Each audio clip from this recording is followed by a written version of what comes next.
Welcome to the System Simplified podcast, where we feature top leaders who share stories on how to successfully systemize a business. Now, let's get started with the show.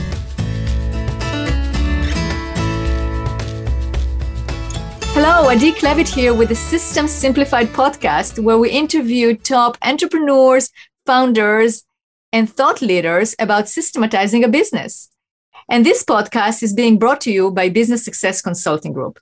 At Business Success Consulting Group, we create custom processes and tailor-made business systems so businesses can thrive and grow. And I would love to introduce today's guest, Adi Kaskavalciyan. Hi, Adi.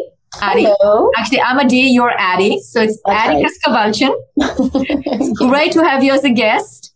So happy to be here. Thank you. And we have the same name, which is awesome. It's unusual. Yeah.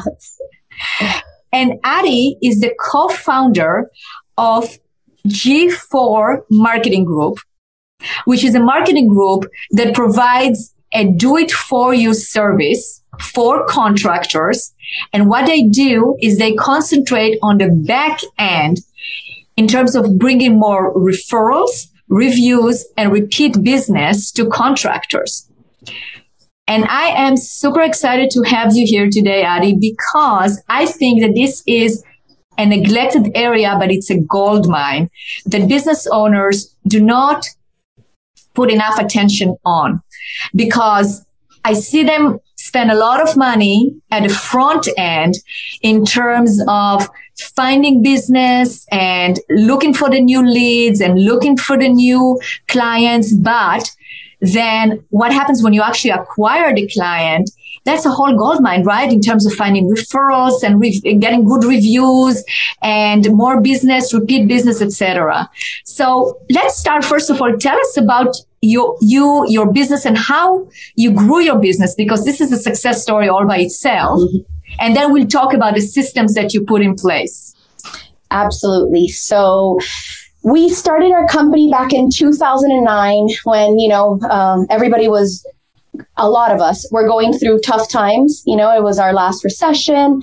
And previous to starting this business, the reason we are in home improvement is because we had experience in that industry already.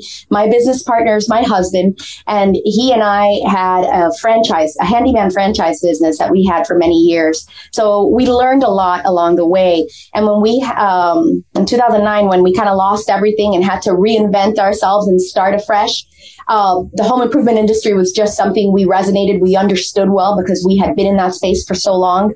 And it really just happened over our kids' golf game. We met another parent who had just bought a company that sent delivered cookies to the automotive industry. So you bought a car and you send cookies. And that got our wheels thinking, what else could we do with this, right? Because gratitude is something that was so poorly and sadly missing in the home improvement industry, right?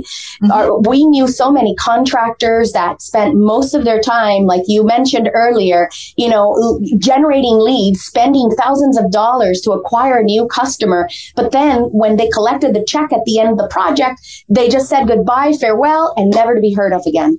And that is just such a golden opportunity that people miss out on. And especially, our home improvement contractors that we work with and service providers, because we go in many rooms and we ask the question, if I had 3 leads, one from the internet, one from the yellow pages of, white pages, if that even exists today, right? Or do you want a referral, right? Which lead do you want first? Which would you take, Adi? I will take a referral any day. Absolutely. We know that referrals close at a much higher rate. A lot of times they are not price resistant as a fresh lead. So it is the perfect opportunity to build a new relationship with a new customer. And so that's kind of how, how we got to where we got. And since 2009, we've worked with hundreds of home improvement and service contractors around the country to help them automate that process through our proven system. I love it. And yeah. So let's talk about the process. Yeah, share the process. I'm so curious. So let's talk about the process. So it's not rocket science, but I will break it down, because sometimes, as busy business owners, we get caught up, doing so many different things in our business, wearing so many hats, that it can be overwhelming. But there is a proven path, and, step number one is committing to creating customers for life, right? It's the more love them and leave them. It's knowing that your business depends, the future of your business depends on building these relationships, and knowing that you have to be dedicated to this, right? And it comes from the leadership. This can't be something that your team implements. This has to be the owner drinks the Kool-Aid and knows that's it. From now on, we're drawing a line in the sand. Every customer is like a guest in our home, and we want to make sure that they have a great time and that we provide everything that they need, because we want them to come back again and we want to have a good time. So that is step number one. Step number two is being a referable company, right? And what does that mean? How do we get people to talk about us, right? Well, one way is to do such a poor job, right, that people are like, whatever you do, you don't want to work with so-and-so, right? That's right. You get that emotion and people will share. That's the opposite of what we want to do. What we want to do is create raving fans. And raving fans are created by providing an exceptional customer experience, right? We want to give them something to talk about, right? And so we do that by the different steps that we take. So, one of the basic important steps is, how do we answer our phones? Is Bertha, what is it? What do we call her? I forgot the word, but like grumpy Bertha answering your phone. Good morning. How can I help you? Or do you have someone with a pleasant voice who's happy, scripted? Good morning. Thank you for calling ABC Contracting. How may I help you today? Right? Just that little touch. You can't imagine how. I know, it's the little things, isn't it? It's the right communication, the right tone of the communication.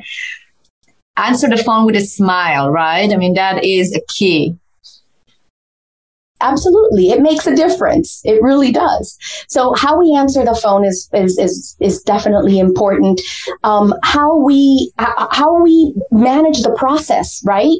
It could be as simple as, understanding what their needs are before we transfer them, little things like that. Letting them know, sending them a picture of who's going to show up in the home. And home improvement, it's very personal. People are walking into your very personal space. So it's important to set people at ease and share with them, who's coming to your home and giving them the name so that they are at ease. It's following up with them. Oftentimes in home improvement, you can sell the job today, but it may not be installed for another 4 to 6 weeks. Lately, we hear from our clients that it could take anywhere from, 3 to 6 months to install something. So how are we building that relationship throughout time? Are we staying in touch with our customers? Are we letting them know, hey, I haven't forgotten about you. Everything is on track. We're waiting for your materials to come in. It's about communication. It's right. About every chance you get to validate the sale, you do that, right? And you do that through communication, through being personable. So that's really important, because at the end, right, in the industry that we serve, it's a long cycle to get to the product, right, to the installation. So that what we want to do is, build out the different steps that we need to build.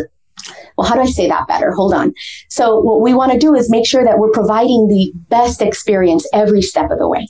Okay. Right. Every step of the way. So that at that moment of truth, when that homeowner that you did work with 5 months ago is in a room with her friends and her friend says, hey, Betty, who was that roofing company you used? Were you happy with them?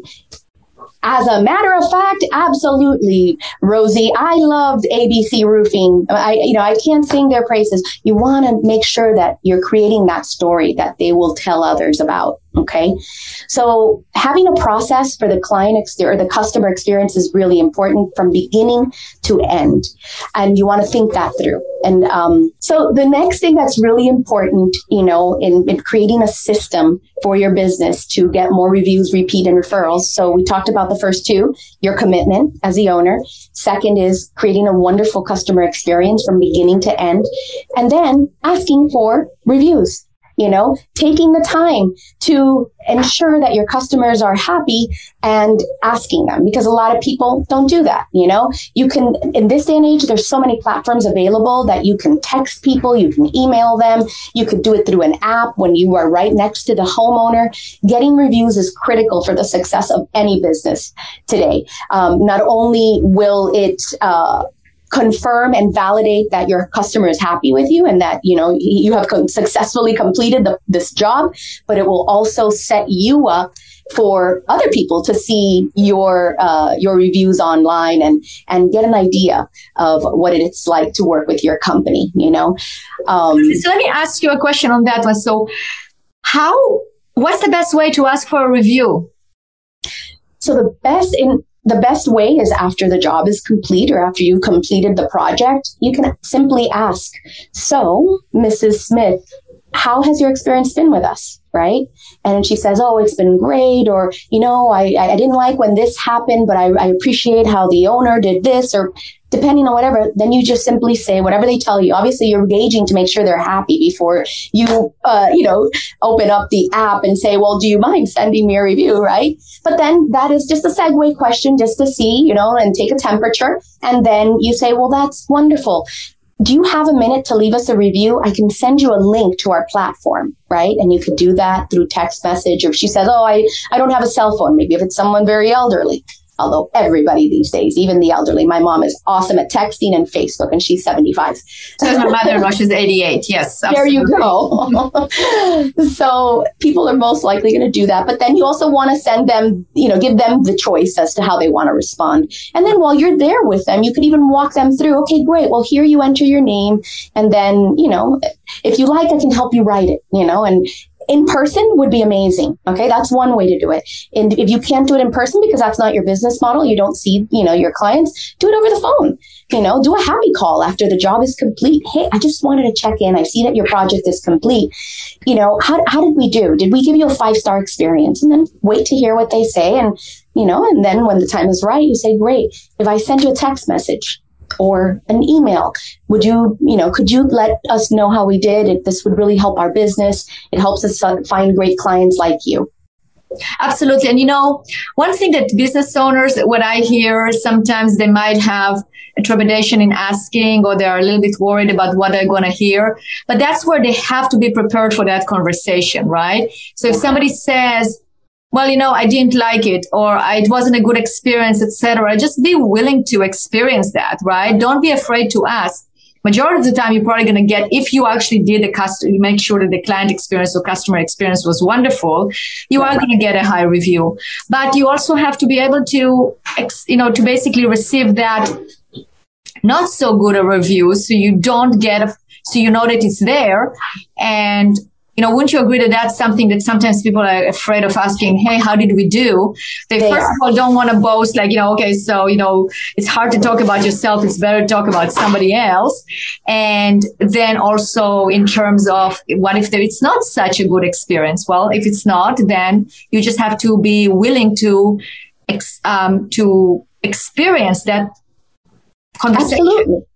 Absolutely. Knowledge is power. How do we get better if we don't know what's going on? Right. We may think our systems and processes are great, but at the end of the day, the only opinion that matters is our customers, right? If they're not happy, we can't, settle for that, right? And it's absolutely, it's important to ask the question. And obviously, if you have an unsatisfied customer, you're going to take the time and you're going to address that during that time with them. You've already opened up the conversation. Okay, Mrs. Smith, so what can we do to make this right for you, right? And maybe today's not the right day to ask, but perhaps once you fix the situation and, you get back to her a few days later, maybe that will be, now that we've done this, Mrs. Smith, is everything to your liking? Are you happy with the outcome?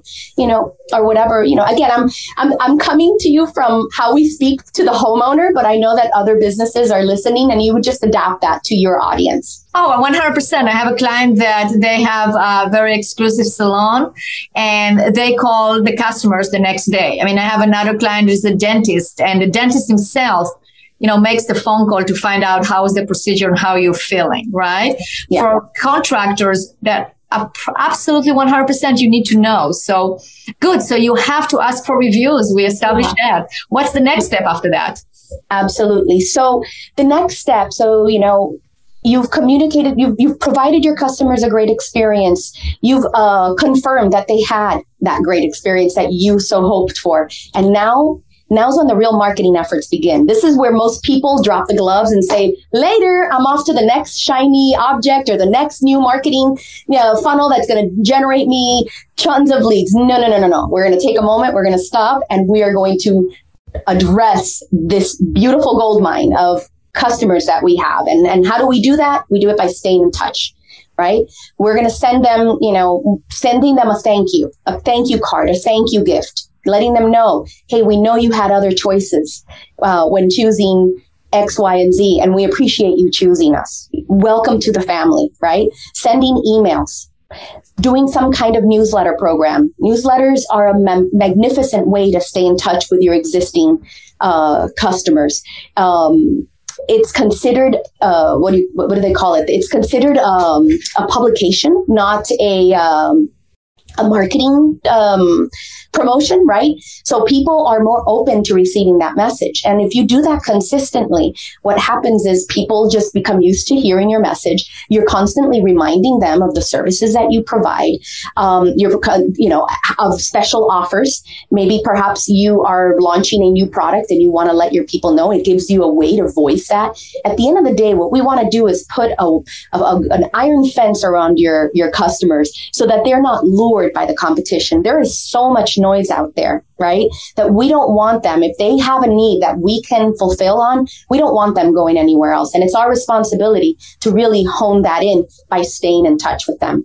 And when it comes to newsletters, there's a lot of providers out there that do both print and digital newsletters. And by the way, do not underestimate the power of print newsletters. It is still alive and kicking today. A lot of people want to go digital, but the truth is that there's a lot of clutter digitally.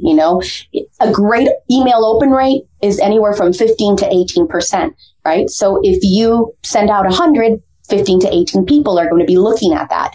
When you send it in the mail, when you combine that with also sending it in the mail, it increases the amount of eyes, right? Reading your message, engaging with you.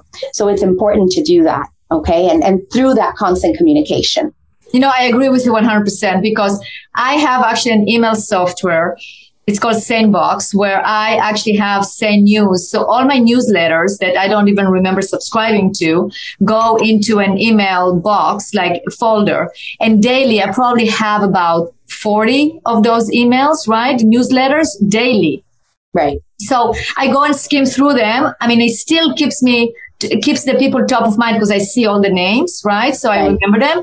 But when I get something in the mail, hard copy, I tend to look at it because it's probably one or two and that's it. So I 100% agree with you, especially if it's glossy, it's nice, it has pictures.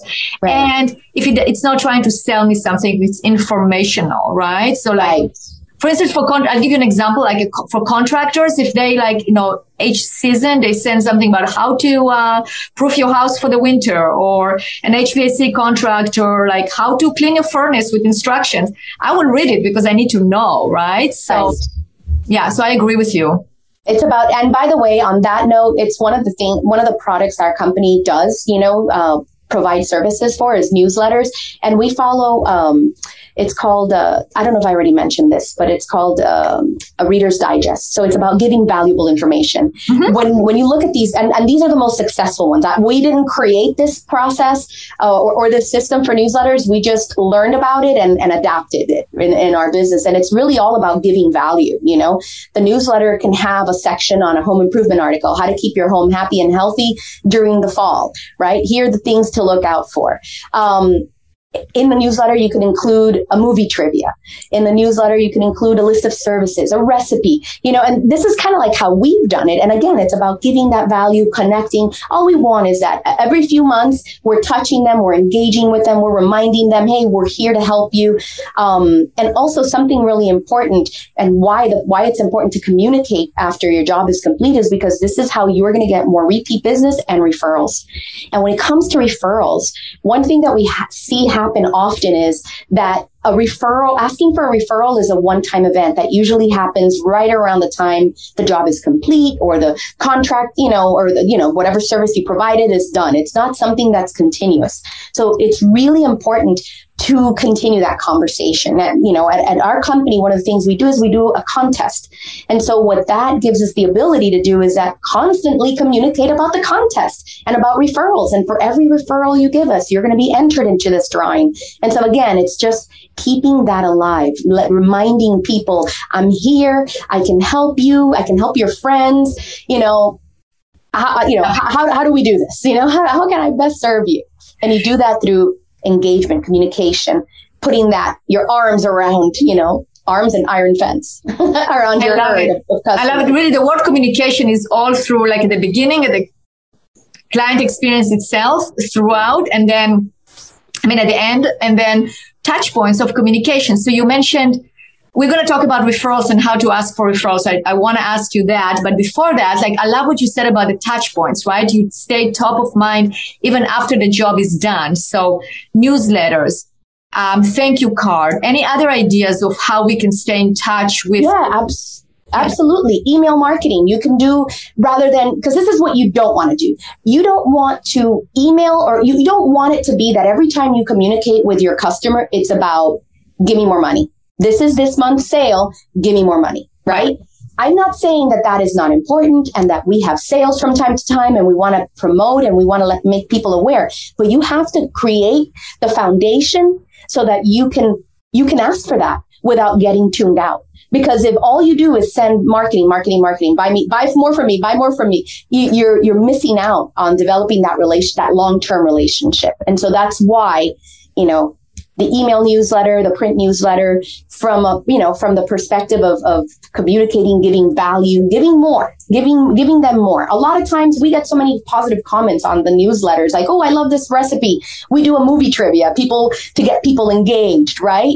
And people actually respond to the newsletters thanking us for the advice or for the information. And so that's what you want to do. At the end of the day, we all crave human connection, especially in this day and age where everything is digital. Even you and me right now, we're having this meeting over the phone through Zoom, right? Not even over the phone, Zoom.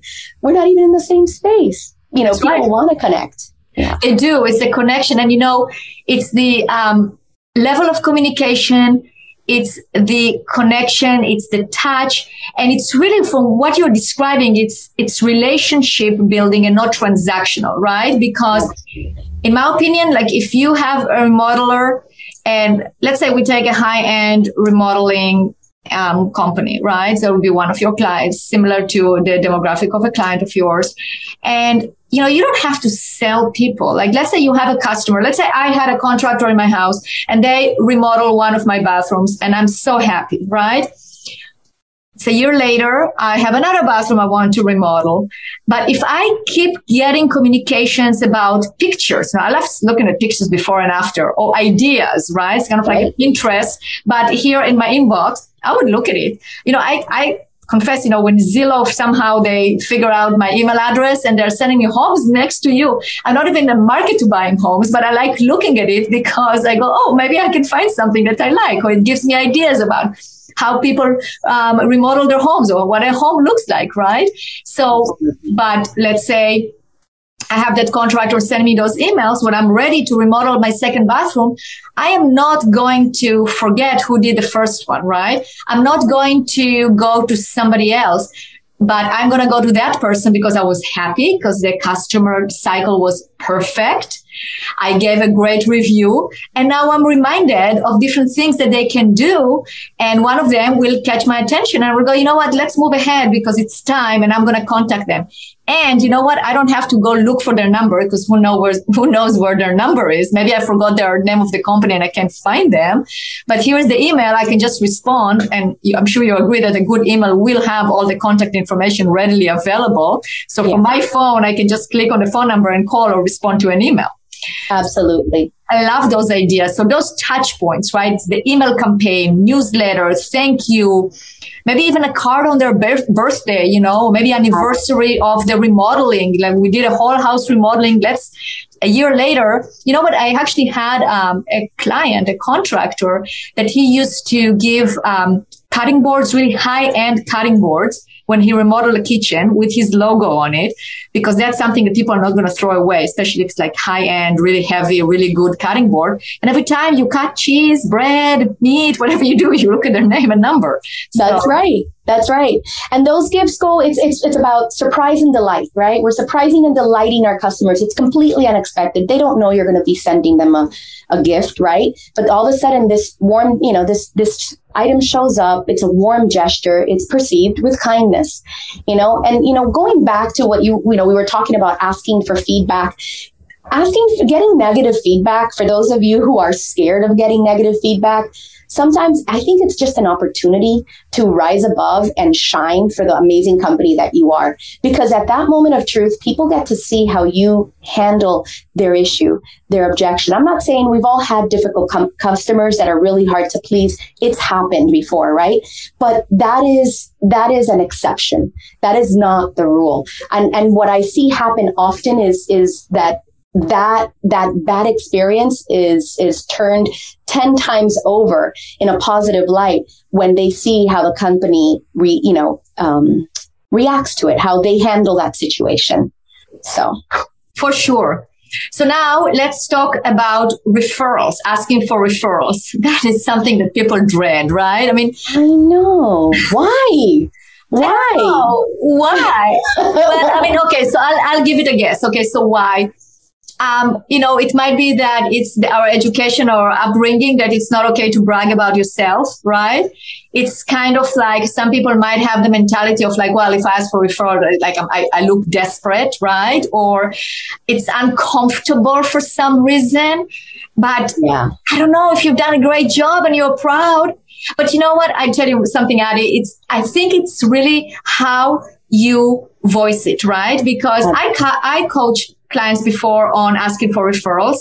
And, if I ask, okay, let's say you are a client of mine and I go, Adi, we just, let's say we did your processes and procedures for your company. Who else do you know that can benefit from our services, right? So it's a little bit uncomfortable maybe, but it depends how you say it. If I say, Adi, let's say, how was the service? And you say it was wonderful. Now we have training manuals for everybody. We are very happy. So then I can continue the conversation. If you say, no, Adi, you did an awful job, I'm not going to ask you for a referral. Just as a hint, right? Yeah. But let's say you say, go ahead. So I see that. And I think for those of you who are a little afraid or hesitate to ask for referrals, I would ask you to explore your own intentions when you went into business, right? At the end of the day, we all went into business because we want to be of service. We found something that was broken and we said, wow, we can fix this and make it easy for others.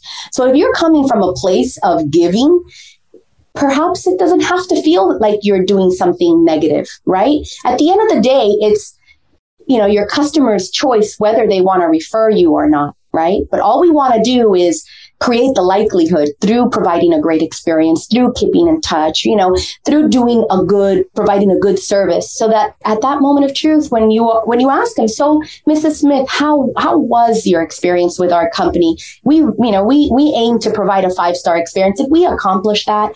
Oh, Adi, you guys sure did. I was so happy with the way they installed the roof. I really appreciated how they cleaned up after themselves. And at the end of the day, it didn't even look like anybody was here.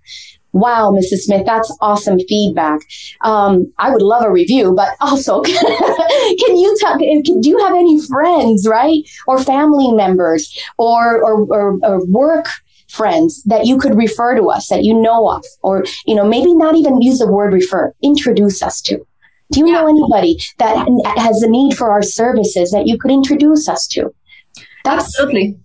And one thing that I really find it is successful. So I was telling the story, right, in terms of like when you can ask instead, maybe if you're not feeling comfortable asking for, okay, who can you refer to us or even introduce, you can also say, just reinstate your mission. We are here to, I'm glad you found it. I'm glad you were very happy with our services. We know that it is hard to find good roofing companies or, it's really important now that you have a new roof. You're so happy. This is actually our mission, is to make people happy and comfortable in their own homes. So who else do you know that would like to feel comfortable in their own home, just like you are? Right. We would be happy to have an introduction, right? So I think it's really also creating that connection of we are here to help. We would like to help others like you. And in my opinion, if you're working with a client that you really like, because that's another thing, it's like people are going to refer other people that are like them. So for instance, Cesar Quintero introduced us, and he's amazing. And that's why he introduced me to you, who you are amazing. So you know that people are going to introduce to like-minded people. So be truthful and say, let's say again, you're my clients, and say, Adi, I love working with you. You are a delight to work with. You always do what I tell you to do. We were able to work together. I love working with people like you. And I bet that your friends, colleagues are similar to you. So I would be happy for an introduction for any of your referral to anybody you would like to refer to us. I love it. That's like a compliment, right? But it's true. Be truthful. I mean, don't compliment people if it's not, and don't ask for referrals for those customers that never show up, don't pay you. Don't ask for referrals because they hang out with people similar, right? I mean, that's my own experience. So go after your 20% that are like the most amazing customers, and you'll get more that way. That's true. That's definitely another path. And one tip I will add to what I was saying is that sometimes when you ask for a referral, oftentimes people's immediate answer is, I don't know anybody at this time, or I'm not sure. At that point, what we recommend to our clients is do a pattern interrupt. Say, okay, but maybe a friend or a neighbor, did a neighbor ask you about what was going on in the house? Because sometimes by just taking a moment to toggle their mind for a second, they'll be like, you know what, that's right. My neighbor Frank came by and was asking me the company that I use. He might be a good referral, right? So I think that's also a good tip to take along that might be helpful because, again, we're already kind of preconditioned to respond in certain ways. And we definitely want to be able to call people out and kind of like, not call them out. We're just doing a pattern interrupt by just asking them about, what about a friend? What about someone at work? And 100%. Take it from there. And don't be afraid to follow up on it. If they say, actually my cousin Betty, she needs a new roof. Okay, well, is it okay if, so when are you going to meet with her anytime soon? Well, I have a family reunion in 2 weeks. I'll mention it to her.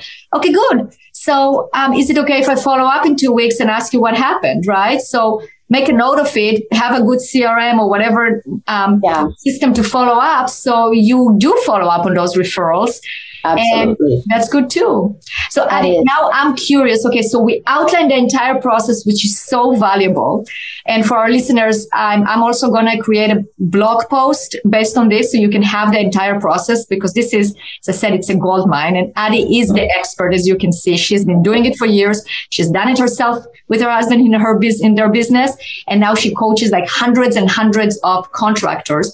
And not only coaching, but she has a service done it for you. So now tell me about this done it for you, because I'm sure that a lot of business owners are sitting out there listening to us and they go, this is wonderful systems, ladies.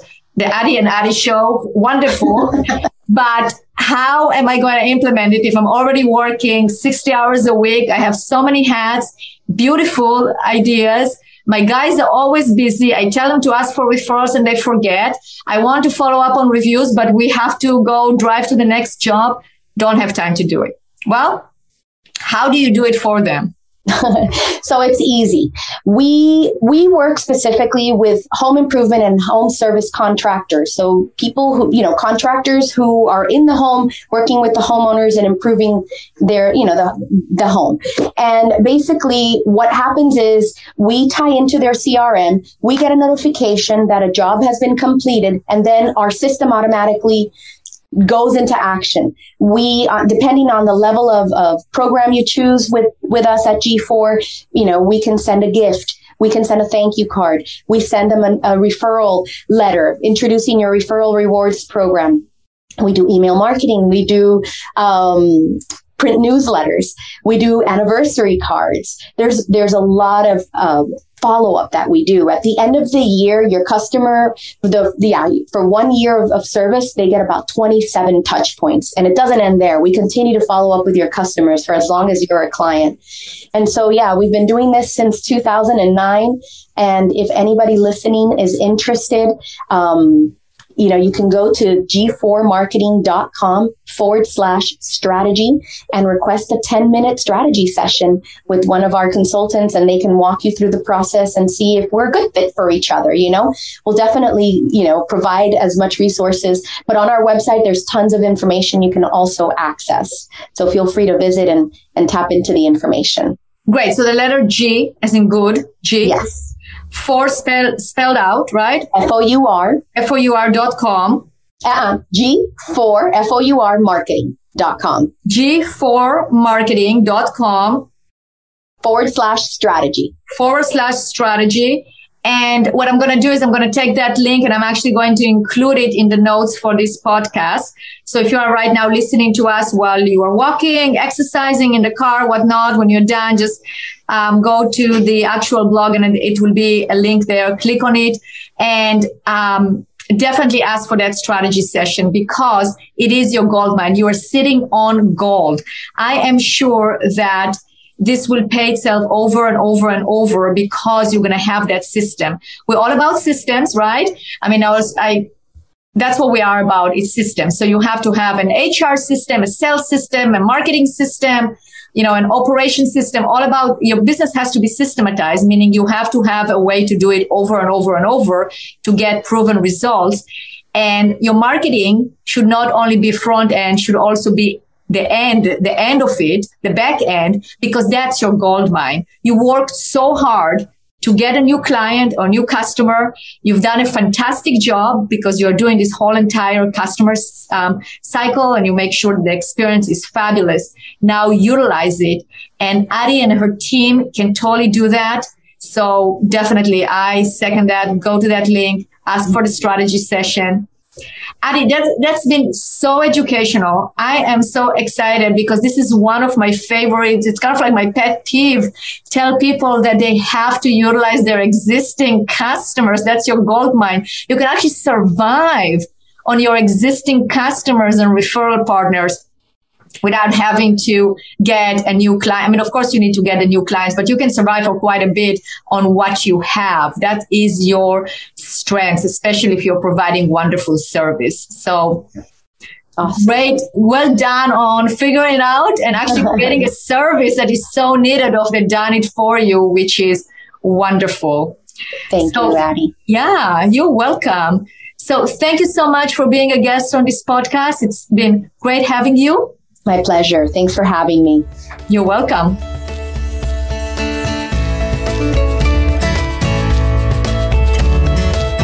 Thanks for listening to the System Simplified podcast. We'll see you again next time, and be sure to click subscribe to get future episodes.